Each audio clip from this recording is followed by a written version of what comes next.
Well, that's clearly the plan, right? I mean, everything that we're seeing from Donald Trump right now is about trying to regain the reins of power so that he can pardon himself and his accomplices for his crimes. And as Paul just said, running for president doesn't exonerate you from your crimes. It's not a cloak or a shield that can be used.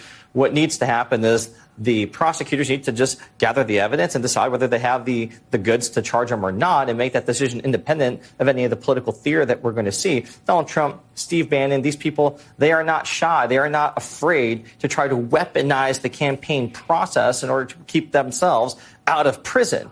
Steve Bannon has made it pretty clear that that's his play for this entire time. That's why it's so important with this trial beginning of his contempt of Congress proceeding that there is accountability. Because if there actually is accountability, if Steve Bannon ends up going to jail, that will tell every single person who thinks that they're going to stand by Donald Trump, they're going to have to rethink that. Because I don't think there's anybody who's actually willing to spend one day in jail for Donald Trump. Because we know with Donald Trump, loyalty is not a two-way street. He would throw all of them under the bus to avoid any kind of accountability. You have to think that it would probably be the same if the shoe were on the other foot.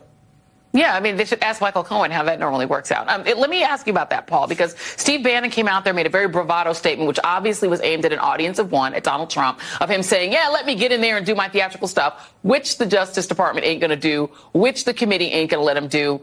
If you're the prosecutors looking at Steve Bannon as somebody who maybe he was in on it or maybe wasn't in on the planning for the insurrection, but he sure as hell did seem to know that all hell was going to break loose, and he said that the day before. Yeah, so if Bannon had done what anybody else would legally be required to do, show up and tell the truth, the House investigation would have been advanced. We already know Bannon and Trump spoke twice on January 5th. It was after one of those conversations that Bannon said all hell is going to break loose. And we know that Bannon was in the insurrection war room on January 6th. But at this point, Joy, the trial is not about trying to force Bannon to cooperate. Now prosecutors just want Bannon punished for deliberately ignoring a congressional subpoena. Well, let's talk about the Secret Service, because these are the other people who, there are these stories, these reporting that there were some very MAGA-like wings inside of the Secret Service, really ultra loyalist to Trump. This is what Congresswoman Zoe Lofgren had to say about what they're looking for in terms of that deadline tomorrow for the Secret Service to turn over data. We need all the texts from the 5th and the 6th of January.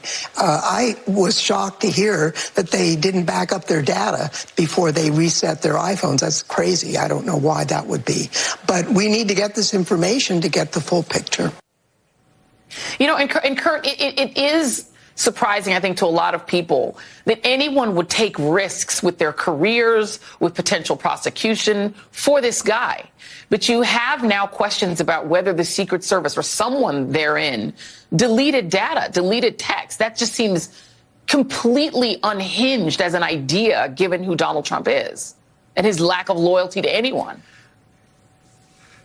Yeah, I mean, I would encourage everybody watching to go check out Washington Post's Carol Leone has an amazing book about some of the scandals of the Secret Service, an agency, frankly, that's been riddled and plagued with scandal after scandal after scandal. I don't think it would shock anyone who's familiar with her work and her writing that there are certainly people within there that are capable of doing something like that, basically destroying evidence, obstructing Congress, lying about it. The committee needs to get to the bottom of this. The Secret Service certainly should comply immediately with the congressional subpoena. And if they don't, then it does beg the question, well, why? What are they trying to hide? And the idea that anyone that's this close to the president and anyone that's responsible for the safety and the security of the president could potentially be involved in destroying evidence related to a domestic terrorist attack in the United States Capitol should send shivers up anyone's spine. That is a very terrifying prospect. I hope that's not the case. I hope that the evidence will bear out and show that there is a reason why certain things have been done or a reason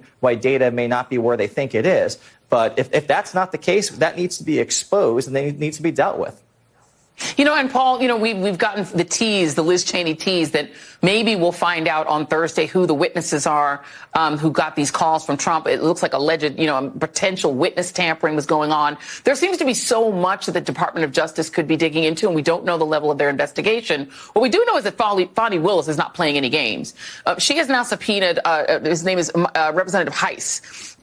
He was one of the people who was at the December 21st meeting at the White House. He's one of the people who was apparently discussing what to do about the Georgia election and how maybe Trump could steal it. His lawyer is claiming that any contact that he made with Georgia officials about the election results was part of his job in Congress. It was part of his oversight role as a member of Congress.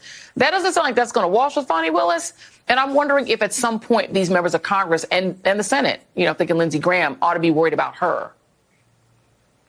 Certainly Lindsey Graham needs to be worried about her. He went to Georgia. He's directly implicated in that case in which Donald Trump committed a crime in Georgia on audio tape. And so I frankly doubt if any House members are going to be held accountable by Merrick Garland, but our nation turns its lonely eyes to the district attorney of Fulton County, who, even if Garland doesn't bring Trump to justice, maybe she will.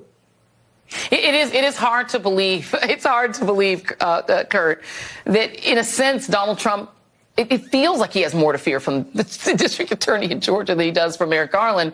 And I just wonder, I know you talk to a lot of Democrats. What is the level of frustration at this point among D.C. Democrats with the Department of Justice?